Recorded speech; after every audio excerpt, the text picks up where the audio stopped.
En estos tiempos donde todo parece efímero, hay un ciclo, Los Notables, ni más ni menos, vean el título, que lleva 10 años en el Barradas, 5 en medios de comunicación, de hecho aquí en el propio canal, que lleva adelante Diego Fischer. Diego es periodista, escritor, guionista, ha escrito obras de teatro y es sobre todo una persona admirable, no solo por esas 25 obras que ha logrado, por esos 8 libros de oro que obtuvo ya en su trayectoria como escritor, en esa internacionalización de la obra, sino en esa sensibilidad expresada a través de estas manifestaciones de cultura, de talento, de intelecto. Así que es un gran honor estar contigo, Diego. ¿Cómo te va? Muy bien, es un privilegio estar acá.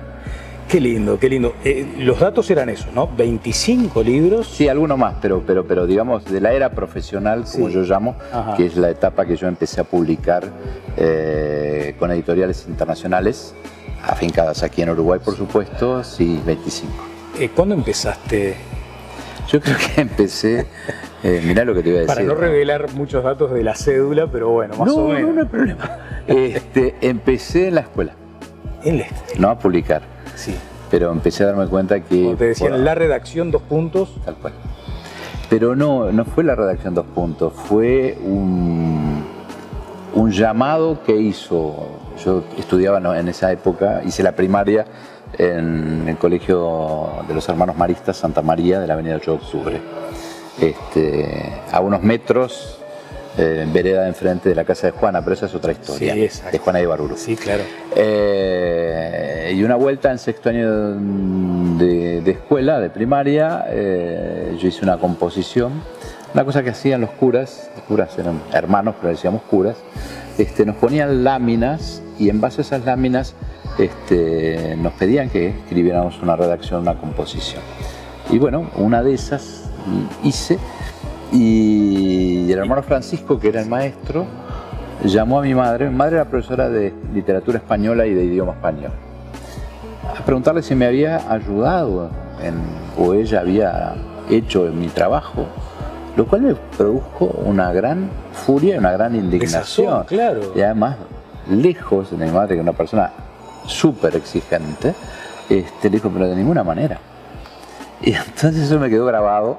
Y bueno, y después la lectura, ¿no? Todo esto no es una cosa que salga por generación espontánea, por inspiración, de musas que bajan del Parnaso y te dictan. No, esto es trabajo, esto es mucho trabajo y es perseverancia. Claro, te habrán hecho 1000 veces la misma pregunta, pero lo más desafiante es la hoja en blanco.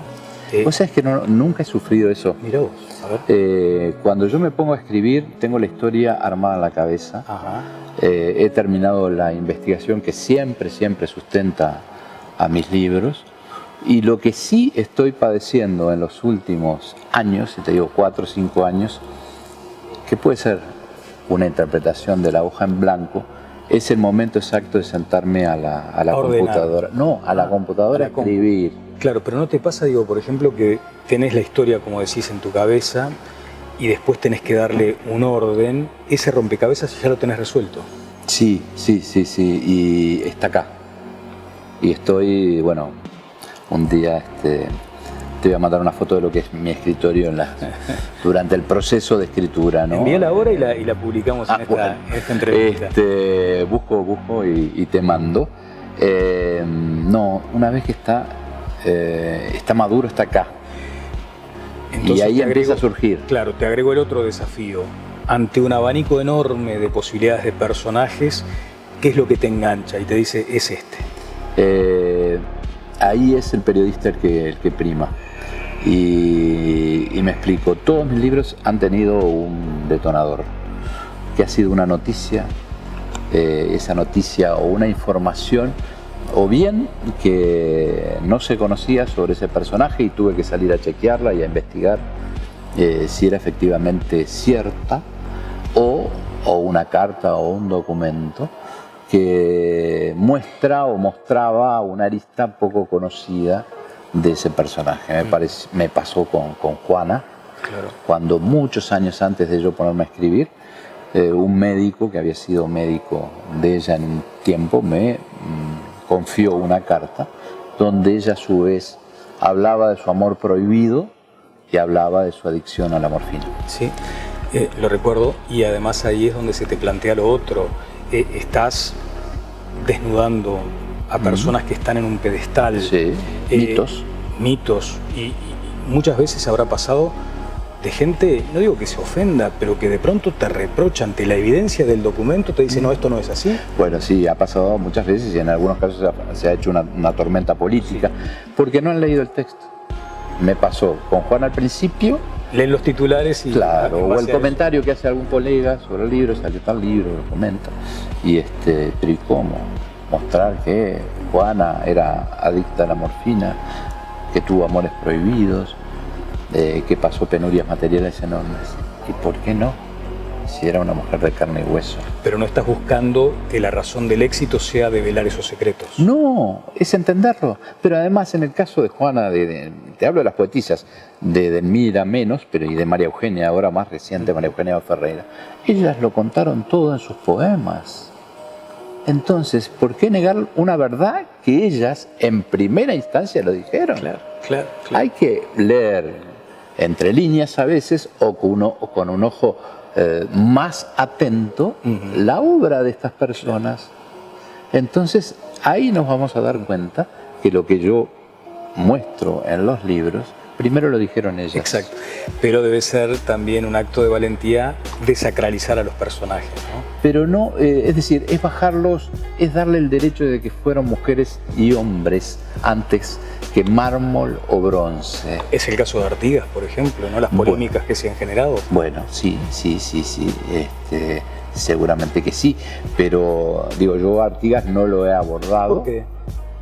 Porque es un personaje que creo que ha sido suficientemente estudiado por distintas, en ese caso sí, historiadores, y se han analizado sus distintas facetas. Claro. Diego, vamos a ir ahora al ciclo Los Notables, que tiene una década ya, pero antes querría detenerme en una pregunta que también debe ser muy común. ¿Qué personaje te fascinó? O de pronto, si tuvieras que elegir hoy, después de todas esas obras, el que me conmovió, o del que descubrí más, o del que nunca pensé que iba a descubrir esto, ¿fue? Todos. Claro. Todos, porque en la medida que yo me dedico y empiezo a escribir sobre un personaje, forzosamente tengo que tener una empatía que muchas veces se transforma en enamoramiento. Y bueno, me pasó con... Fascinación. Exacto. Claro.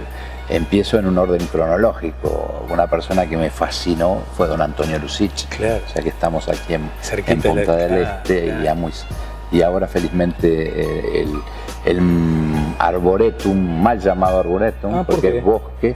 Sí. Bueno, hay razones científicas hoy en día para llamarlo arboretum, pero don Antonio siempre hablaba del bosque, porque lo que tenemos ahí es una mínima expresión de lo que él hizo.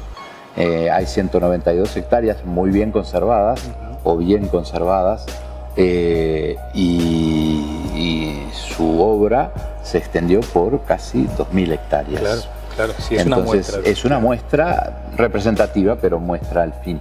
Es decir, de todos los personajes vos tenés que tener algo que te atraiga.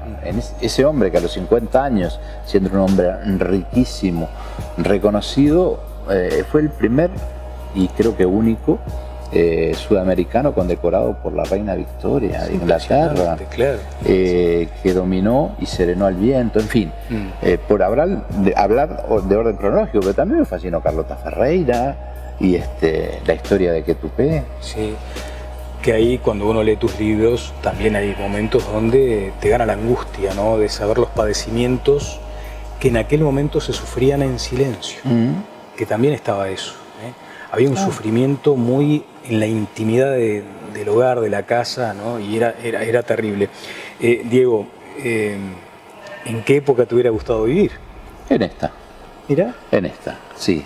De pronto me hubiera gustado tener algún viaje por el 900 para conocer algún personaje, pero no, en esta que vivo me parece maravillosa. De los notables que me decís. Y de los notables que es también la cosecha de una, lo decía el otro día que abríamos el ciclo, de una siembra de mucho tiempo, ese ciclo empezó teniendo 20 espectadores, literalmente, presenciales, ¿no? Bueno, hace 10 años no se hablaba de presencial. Sí. Y hoy tenemos más de 250 personas cada vez, a veces 300. Siempre en el Barradas. Siempre en el Barradas y siempre con figuras, no necesariamente escritores, sino figuras que tengan algo para contar, que son notables por lo que han hecho. Claro. Pueden ser pintores, pueden ser músicos, obviamente científicos. Periodistas también. Periodistas, ¿por qué no? Pero obviamente predominan los escritores. Pero bueno, es un ciclo que ha ido como que afianzándose y hoy es un ciclo que la gente llega al mes de noviembre, diciembre, me dice la gente del hotel, de la librería Libros, que también nos acompaña desde entonces, que ya van preguntando si está la agenda del año. Cosa que me llena de alegría, claro, ¿no? Claro, y se crea allí un clima muy especial, un clima íntimo. Lo transmitís a través de o sea, ¿lo pensaste en cuanto a eso de transmitir ese encuentro, por ejemplo? Se fue dando. Es decir, transmitir, tú decís por redes, claro, o por redes, claro, bueno, eso ahora, moda, ¿no? sí, ahora que está, por ejemplo, hoy y los próximos miércoles que se planeta mi editorial, que se ha encargado un poco de la organización, porque al principio era una orquesta uruguayo al fin, ¿no? Claro. Había que encargarse del audio, del armado de la sala, bueno, de todo, hasta de que la Coca-Cola o el vino que se sirve luego del encuentro estuviera frío. Bueno, felizmente eso, a medida que el ciclo fue creciendo, se profesionalizó. Exactamente. Pero sí se transmite por las redes, ¿no? Diego, te quiero agradecer muy especialmente, ha sido un privilegio este encuentro contigo aquí, además en Punta del Este. ¿Podés anticipar en qué estás ahora? No te puedo decir en qué estoy escribiendo, porque no me permiten por contrato, pero ya vas a ser de los primeros en enterar. ¿Hombre o mujer? Hombre. Muchas gracias. Gracias a vos. Diego Fischer estuvo con nosotros. Este es el plan desde Canal 11 de Punta del Este.